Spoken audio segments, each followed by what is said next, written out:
சொன்னால் இந்த தங்கச்சியை எல்லாரும் முறைச்சி பார்ப்பாங்களாம்.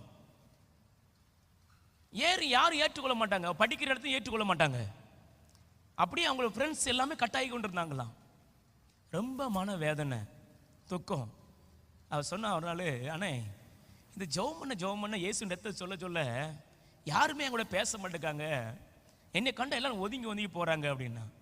சரிம்மா, நான் நாளைக்கு காலைல உனக்கு அதுக்குடைய ரகசியம் சொல்கிறேன்னு சொல்லிட்டு நான் மறுநாள் காலைல ஃபோன் போட்டு கூப்பிட்டேன்.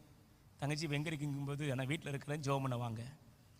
எதுக்குமா உன்னை கண்டு எல்லாம் பயந்து போகிறாங்க, உன்னை யாரும் ஏற்றுக்கொள்ள மாட்டேங்காங்க, என்னன்னே தெரியலண்ணே. நான் ஒரே ஒரு வார்த்தை சொன்னேன், உனக்குள்ள யார் இருக்கான்னு கேட்டேன். இயேசு இருக்கிறார். அவங்களுக்குள்ள யார் இருக்கிறாரு? பிசாசு இருக்கு. அப்போ பிசாசு இயேசுவை பார்த்து என்ன செய்யும்? விலகி தான் போகும். ஆமென் சொல்லுங்க. அல்லேலூயா. ஓ, நல்லா புரிந்து கொள்ள வேண்டும். உங்களுக்குள்ள இயேசு இருந்தாருன்னா உங்களை பார்த்து முறைச்சி பார்க்க தான் செய்வாங்க. அல்லேலூயா.